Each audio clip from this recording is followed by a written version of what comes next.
Halo, selamat pagi, selamat siang, selamat sore, selamat malam, teman-teman semua. Apa kabarnya? Semoga teman-teman baik-baik saja dan semoga juga eh, COVID-19 di muka bumi semoga cepat hilang dan juga kita semoga kembali beraktivitas seperti dahulu kala. Nah, hari ini saya mau buat atau mempraktekkan cara buat peta identifikasi tingkat kerawanan banjir. Nah, tingkat kerawanan banjir ini saya ambil di suatu wilayah yaitu wilayah Das Barito.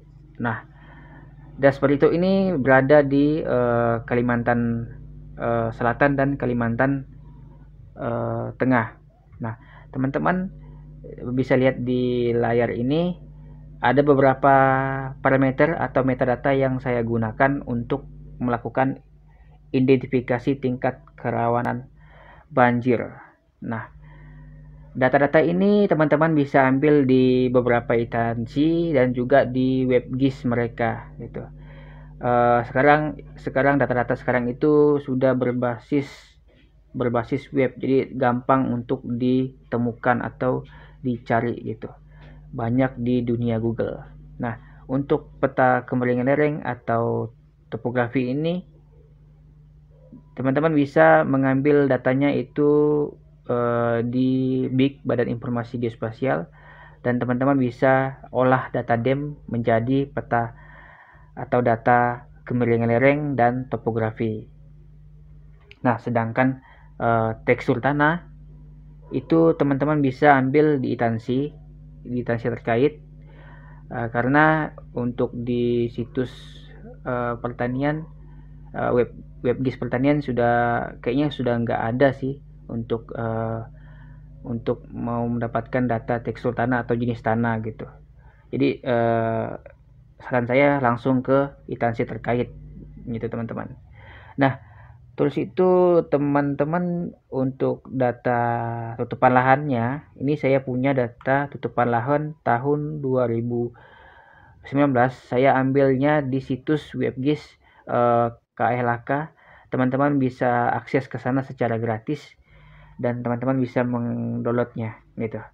Nah, sini untuk data tutupan lahannya ini itu ada beberapa tahun yang disediakan. Di sini saya ambil kebetulan juga data tahun 2019 ini ada di laptop saya. Jadi data ini saya gunakan untuk menjadi bahan praktek gitu.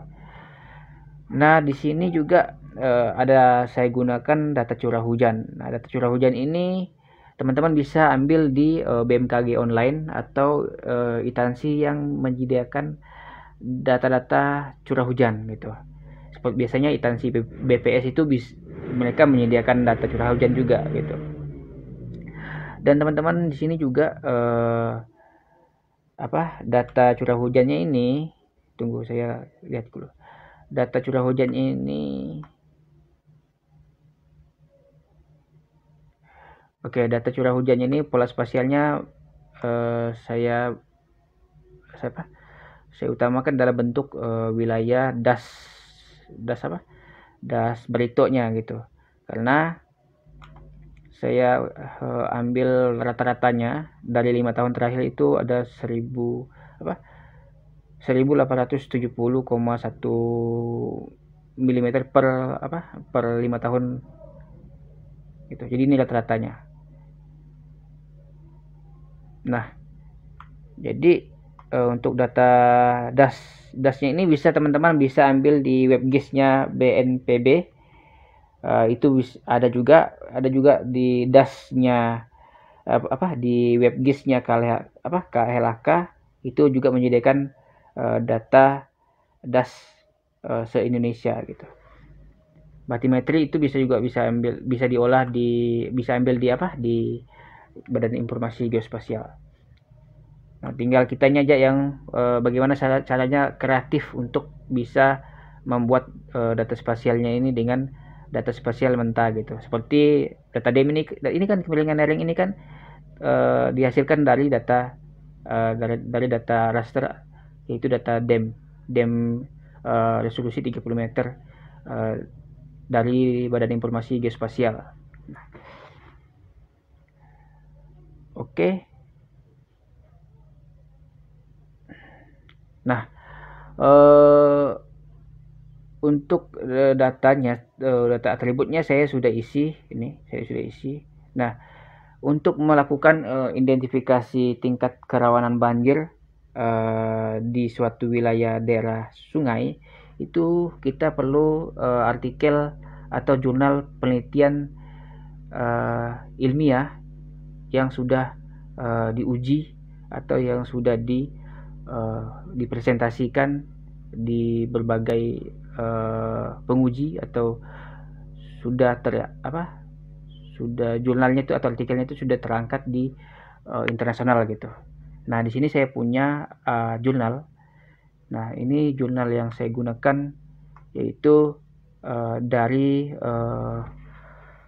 jurusan Program Studi Perencanaan Wilayah dan Kota dari Universitas Muhammadiyah Mataram, Kota Mataram.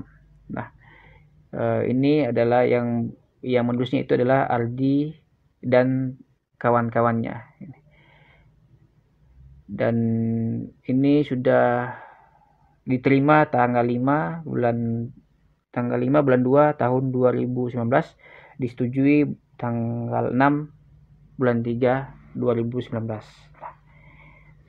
Judul artikelnya itu identifikasi tingkat kerawanan bencana banjir di daerah aliran sungai Das Dodokon Kabupaten Lombok Barat. Oke, terima kasih Mas Adi, Mbak Nahrul, dan Mas Yusril yang sudah menulis artikel sebagus ini gitu. Nah, teman-teman bisa baca artikelnya, apa itu tingkat kerawanan banjir, apa itu bencana banjir, dan apa itu manfaat sistem informasi geografi, apa itu data raster, apa itu data vektor. Di sini sudah teman-teman bisa baca. Nah, di sini untuk artikelnya ini saya tidak mendalamkan ke teorinya, tapi saya mau mendalamkan bagaimana mempraktikkannya itu dalam identifikasi ini gitu. Seperti yang saya butuhkan sini adalah data atributnya gitu. Nah, data atributnya ini curah hujan, topografi, kemiringan lereng, sama tutupan lahan, sama tekstur tanah. Nah, untuk data atribut ini saya sudah sesuaikan dengan artikel ini sebelumnya gitu. Sebelumnya data ini saya sudah sesuaikan dengan artikel ini. Nah, akan tetapi ada artikel yang saya belum isi gitu. Saya belum isi data atributnya. Nih. Nah, kenapa saya isi? Ada alasan saya yang kenapa saya belum isi gitu. Nah, ini saya sudah isi, teman-teman. Ini saya sudah isi. Oke. Sini saya mau menjelaskan dulu dengan data atributnya. Nah, di sini kan ada skor, ada bobot, ada total. Nah, di sini artikelnya tidak menunjukkan ada total sini gitu. Dia cuma menunjukkan skor dan bobot. Jadi yang kita perlukan untuk artikel ini yaitu data atributnya. Data atributnya bersifat scoring dan bobot dengan parameter yang digunakannya itu apa gitu. Nah, itu yang kita gunakan, itu yang kita gunakan dalam artikel ini. Nah, di sini saya sudah isi. Oke, di sini saya mau jelaskan dulu, scroll ke bawah. Oke, ini. Nah, mengapa demikian ada data atribut total di sini? Karena di artikel ini tidak ada total. Gitu. Karena di sini ada skor dan bobot. Di sini ada total. Nah, skor dan bobot ini saya menyesuaikan, saya mengikuti dengan rumus ini, teman-teman. Nah, A kali P. A itu adalah skor, P itu adalah bobot. Nanti ini adalah totalnya. Jadi masing-masing perkalian ini adalah total. Jadi A kali P total. P dan seterusnya, total. Jadi dari masing-masing parameter ini ada totalnya. Jadi nanti totalnya ini kita jumlahkan dengan rumus overlay gitu teman-teman.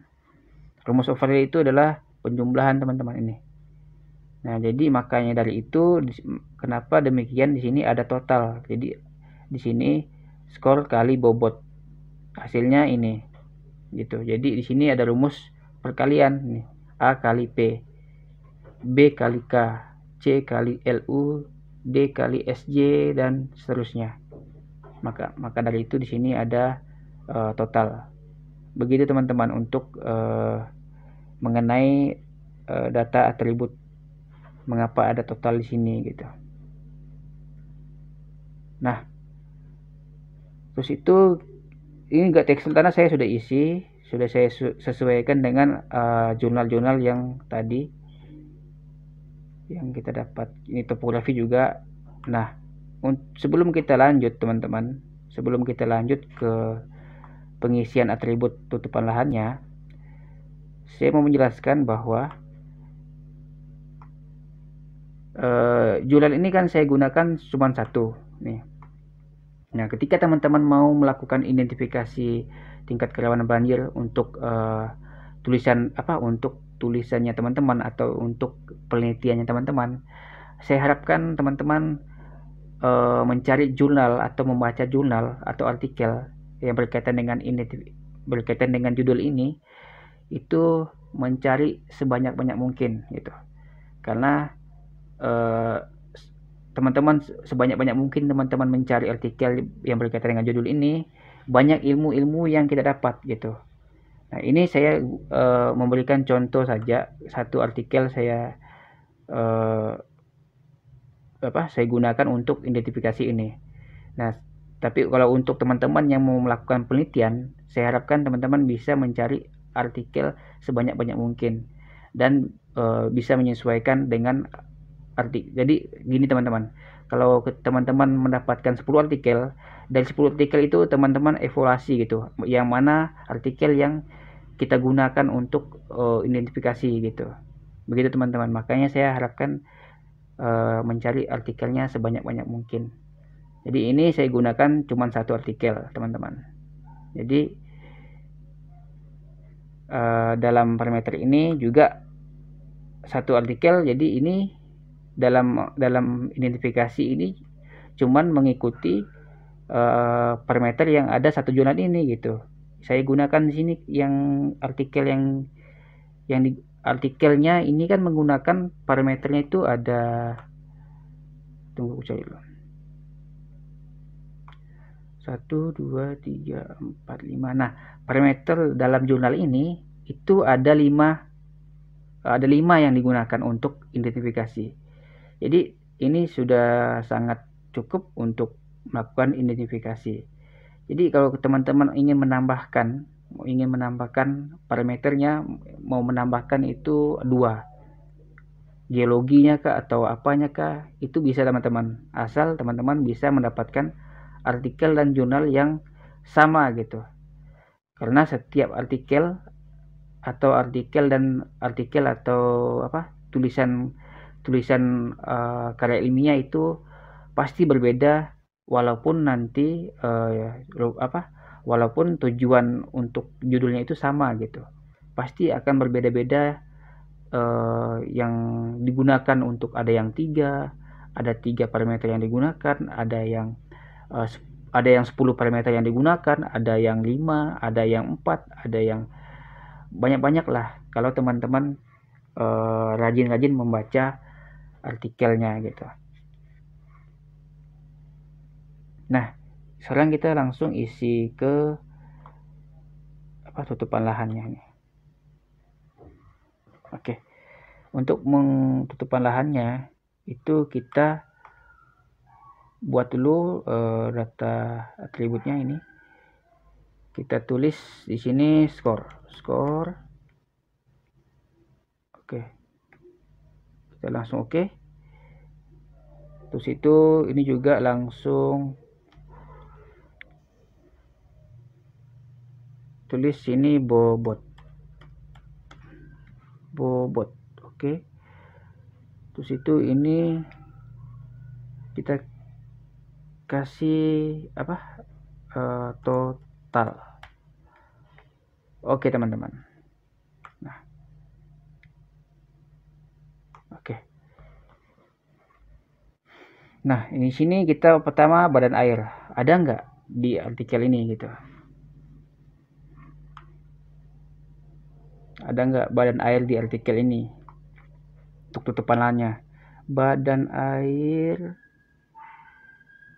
Oke, nggak ada, teman-teman.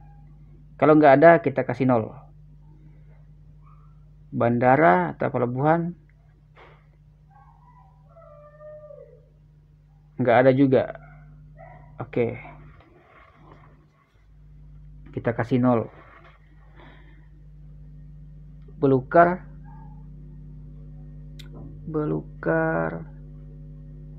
Nggak ada. Oke. Belukar rawan nggak ada. Hutan primer, hutan sekunder, hutan nggak ada. Jadi peribahasa yang ada di artikel ini beda sekali dengan peribahasa yang ada di sumber KLHK yang saya gunakan ini gitu. Jadi sangat membingungkan kan. Jadi teman-teman perlu baca juga ini hutan apa nih, di sini kan dia hutan sejenis, hutan belukar, hutan lebat. Ini harus dipelajari dulu, apakah dia masuk hutan sejenis ini, apakah dia masuk di hutan primer atau hutan sekunder atau hutan mangrove. Hutan rawa nggak ada. Mangrove oke, nggak ada.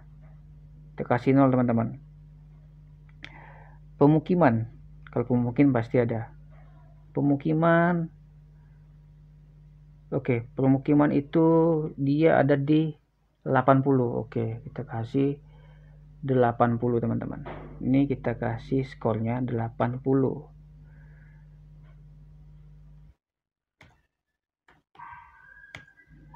Teman-teman jangan isi ini sembarangan ya, kalau tidak ada di pemainnya ini kan berbeda. Tapi kalau teman-teman bisa baca lebih, mempelajari ini hutan sejenis ini masukkan golongan apa, itu bisa teman-teman bisa isi gitu.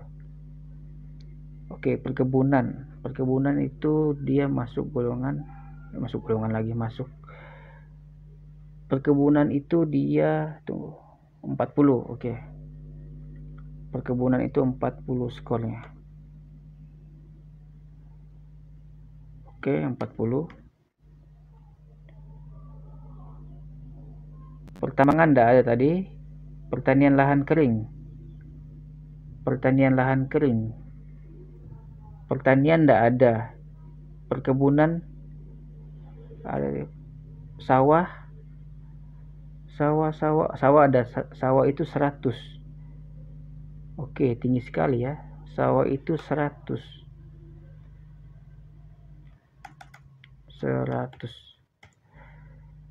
Oke. Sawah tambak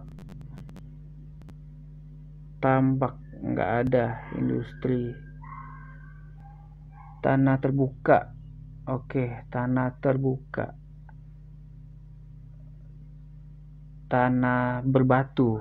Tanah terbuka. Tanah berbatu. Oke. Karena situ tanah terbuka dan tanah terbatu. Kalau tanah terbatu berarti kemungkinan kan kemungkinan ada pohon. Terus itu di bawahnya itu batu-batu. Nah, itu bukan lahan, itu bukan masuk tanah terbuka. Jadi jangan dikasih masuk gitu. Tanah terbuka itu artinya tidak ada pohon-pohon, tidak ada rumah-rumah gitu. Jadi ini tidak dikasih masuk. Jadi ini dikasih 0 saja. Oke. Nah, 1, 2, 3. Ada 3 yang sama gitu. Jadi dari satu artikel ini tidak ada yang sama gitu. Tidak ada sama ininya. Tapi kalau teman-teman mau mencari peribahasanya kan berbeda. Apakah hutan sejenis ini masuk golongan hutan lahan kering primer?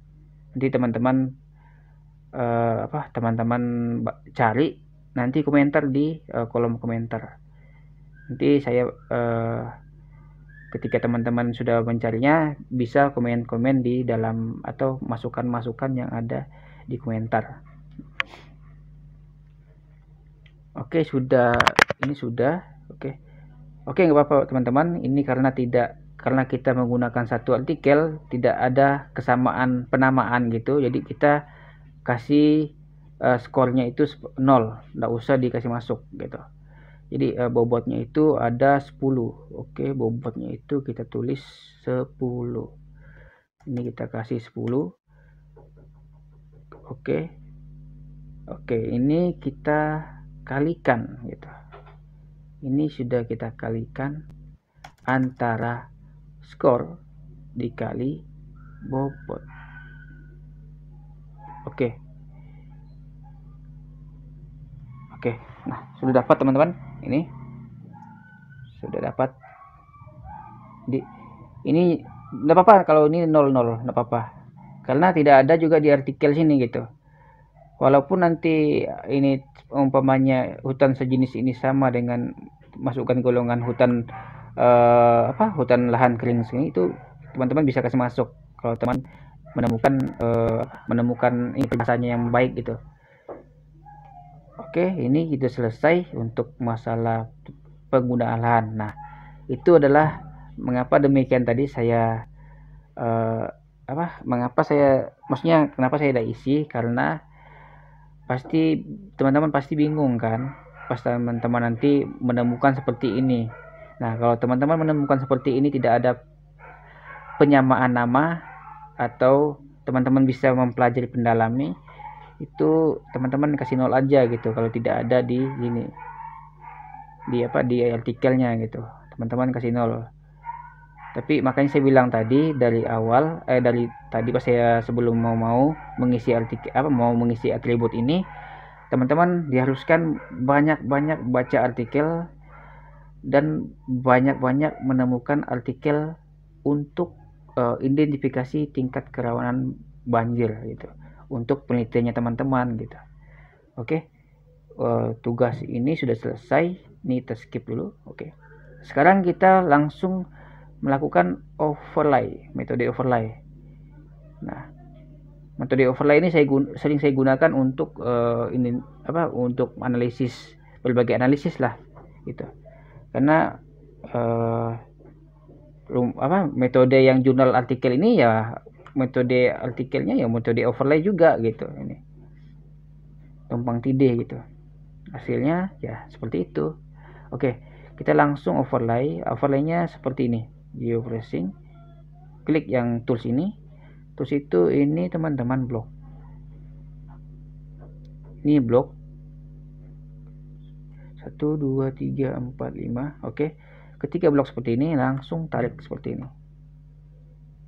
Oke, teman-teman bisa simpan di sini hasil overlay gitu. Save. Oke. Kita tunggu prosesnya teman-teman. Kalau laptopnya bagus atau laptopnya spek bagus, prosesnya juga cepat. Enggak, ini agak lama ini. Oke, kita tunggu. Oke, untuk ini sudah selesai. Ini kita contengkan dulu saja dulu ini. Oke, ini kita belum selesai ini kita isi dulu.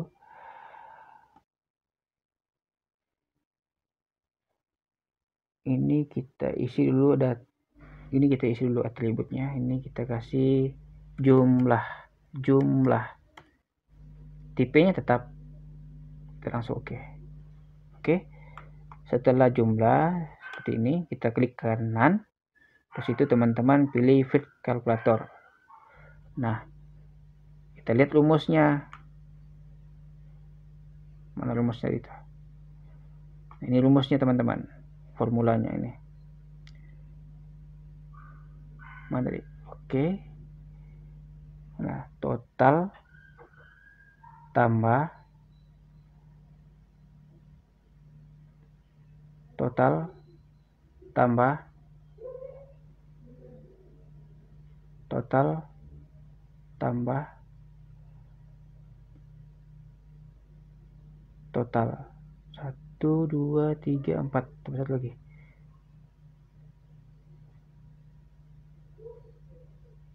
Tambah total. Oke, 1 2 3 4 5. Oke, pastikan yang dijumlahkan itu 5 parameter gitu. Ini kita langsung oke. Nah, oke, sudah selesai. Ini tinggal tambah lagi data tabelnya. Ini kita kasih klasifikasi. Ini kita kasih teks. Oke. Yes. Oke, kita lihat dulu jumlah tertingginya apa-apa. Oke. Kita lihat sini.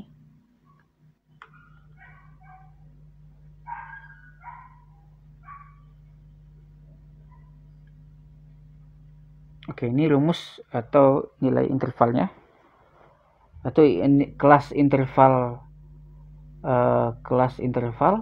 KI.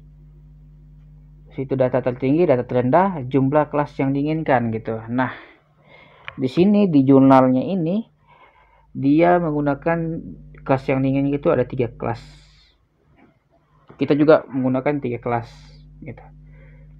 Teman-teman juga bisa menggunakan 3 kelas atau 4 kelas. Kan di sini kan ya jumlah kelas yang diinginkan, artinya kelas yang kita inginkan berapa gitu. Yang penting tidak 2 lah. Yang penting 3, 4 atau 5. Ini kita hitung dulu kelas interval kelasnya. Oke, ini kita ini jumlah terendah, jumlah tertinggi. Oke.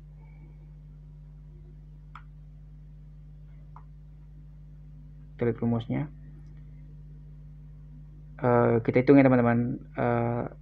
X jumlah data tertinggi kurang data terendah. Oke, kita hitung di alat hitung. Saya hitungnya di HP teman-teman ya. Teman-teman juga harus menghitung juga di situ supaya tidak salah. Ini kita kasih, tadi kita lihat datanya di sini. Data tertinggi kurang data terendah. Oke. Data tertinggi itu 10.000. 10.000. Data terendahnya itu dikurang 30, 60. 3.000 sekian. Oke.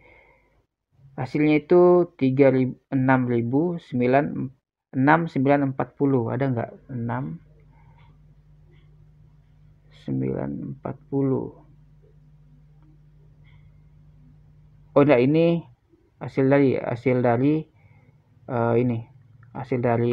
jumlah tertinggi dikali lagi dikurang jumlah terendah, hasilnya itu 6.940. Kita tulis dulu teman-teman. Mantap pulpen. Kita tulis teman-teman. Sini saya pakai buku. 6.940. Oke. Hasil dari 10.000 kurang 3.060. Nah, ini terus itu kita lihat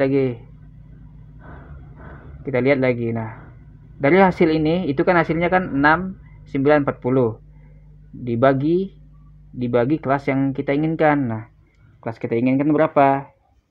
Kita kelaskan yang kita inginkan itu 3 kelas lah gitu. kita ikut artikelnya aja. Kita bagi kita bagi ya. Kita bagi 3. Oke. Kita bagi 3, itu 3 hasilnya itu 2 titik 1 3 1 sekian.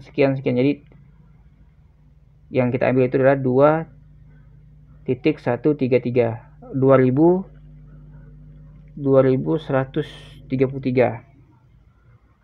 Nah, ini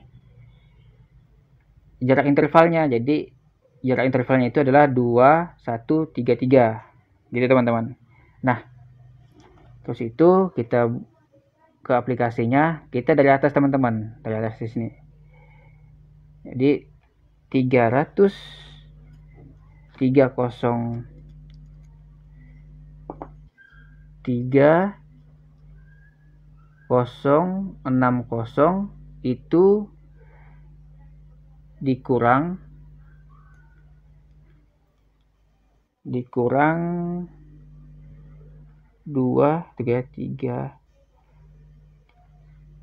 3060 dikurang 2133. Hasilnya itu adalah 927. Ada nggak 927?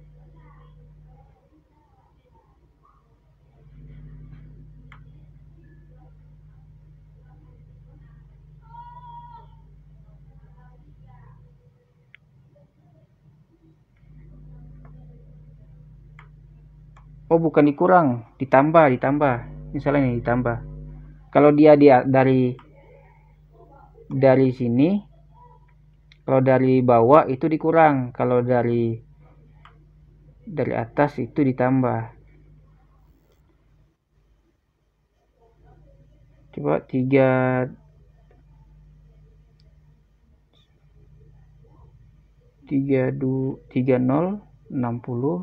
tambah 2133. 51 hasilnya itu adalah 5193. Oke, kita cari 5193.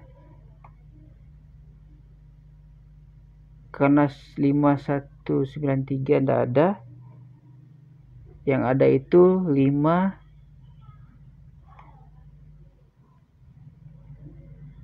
ini. Berarti sampai sini teman-teman. Oke, ini di blok. Kita lihat dulu di sininya, artikelnya.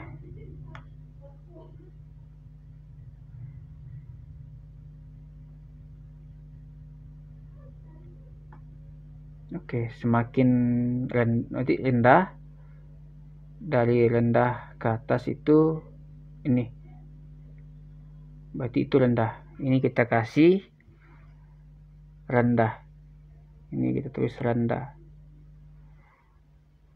ini kita hapus, awali dengan tanda kutip.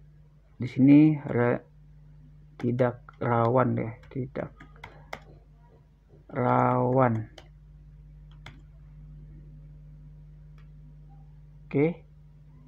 Nah, dari sini patokannya ini kita kasih ini. Kita tambah lagi.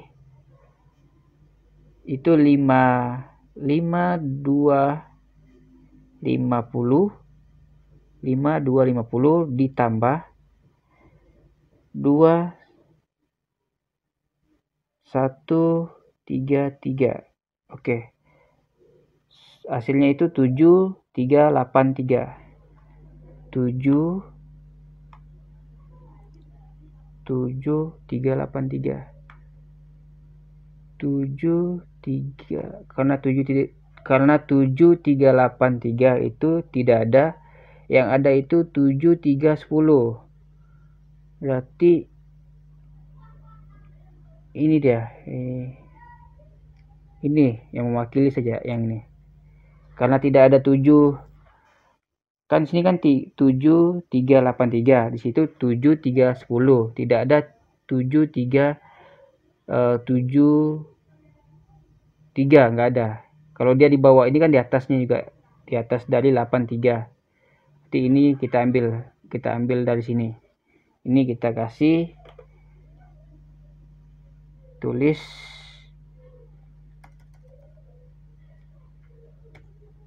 cukup,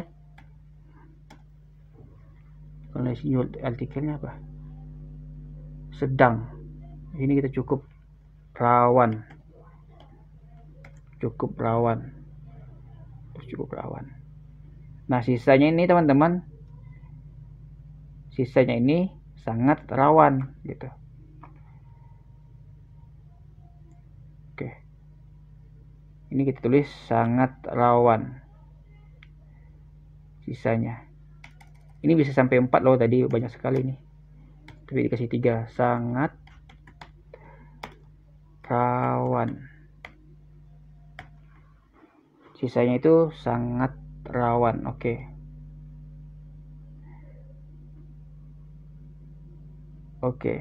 Seperti itu teman-teman untuk melakukan identifikasi. Nah, tadi salah teknik. Kalau dari atas itu dia jumlah, teman-teman. Nih. Jumlahnya itu adalah hasil dari penghitungan kelas interval tadi gitu. Kalau kita dari bawah itu dia kurang gitu. Kalau dari bawah, kalau dari atas itu ditambah. Oke, seperti itu teman-teman untuk metode overlay-nya, atau melakukan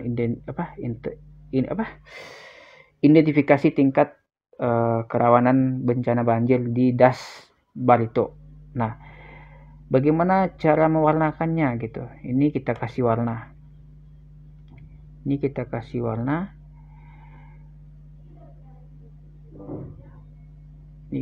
warna mana, simbologi. Oke, ini simbologi. Ini kita pilih yang klasifikasi. Di situ ini kita ini sangat rawan, ini di sini, tidak rawan itu di atas. Oke, seperti ini kita kasih warna yang baik. Seperti ini. Oke, seperti ini teman-teman. Ini kita kasih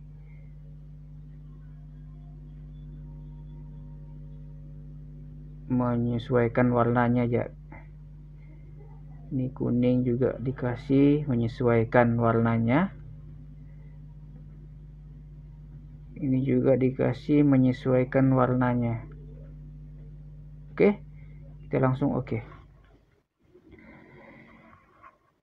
Oke teman-teman, ini adalah hasil dari identifikasi tingkat kerawanan banjir berbasis data geospasial di studi kasus Das Barito, Kalimantan Selatan dan Kalimantan Tengah. Nah, data ini tadi kita bisa bikin tiga klasifikasi sebenarnya, karena sisanya itu sangat banyak sekali. Jadi itu bisa bikin 4 klasifikasi maksudnya. Jadi seperti itu untuk identifikasinya berbasis data geospasial. Nah, jadi untuk hasil identifikasinya ini teman-teman bisa kita tentukan atau bisa kita lihat yang mana tuh wilayah-wilayah yang kena tingkat yang mana wilayah itu tingkat kerentanan bencana banjir itu tinggi gitu. Yang mana?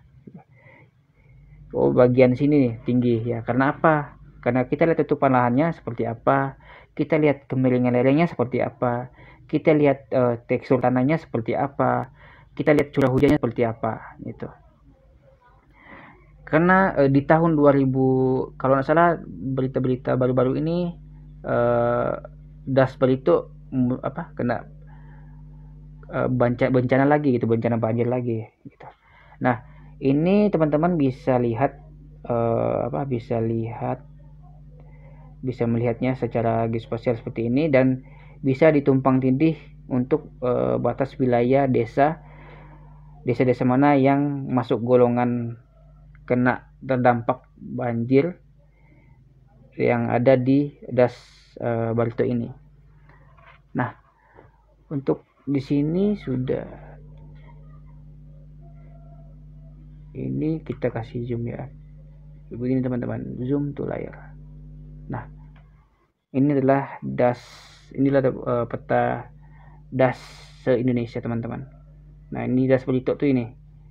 Das Barito tuh berada di Kalimantan Selatan di sini, Kalimantan Tengah di sini teman-teman. Oke, seperti itu teman-teman. Ini bisa di hasil yang ini teman-teman belum habis teman-teman. Data ini bisa lagi diidentifikasi seperti tumpang tindih batas wilayah, terus itu menghitung luasnya, terus itu melihat ketepatan koreksi lapangan yang ada di lapangan, apakah cocok dengan identifikasi tingkat kerawanan berbasis geospasial ini, apakah cocok atau tidak gitu. Begitu teman-teman. Untuk praktek hari ini sudah selesai, dan teman-teman jika mau bertanya bisa di kolom komentar, dan bisa hubungi saya di media sosial saya yang ada di deskripsi. Dan teman-teman juga jangan malu bertanya-tanya tentang dunia geospasial atau dunia pemetaan, karena saya suka menggambar tentang permukaan bumi secara geospasial gitu, secara ruang. Oke, sampai di sini untuk tutorial atau cara pembuatan peta tingkat kerawanan banjir. Sampai bertemu lagi di lain waktu. Semoga pembelajaran hari ini sangat bermanfaat dan sangat berguna untuk kalian yang mau penelitian atau mau membuat peta lainnya. Terima kasih juga sudah menonton sampai habis, dan terima kasih juga sudah mengikuti channelnya saya, Rai Krisya TV. Semoga channel saya bisa berkembang dan bisa mengedukasikan dunia geospasial sesuai dengan kemampuan dan kepandaian yang saya dapatkan. Oke, sampai situ. Saya tidak lupa memberi salam kepada kalian, yaitu salam satu peta.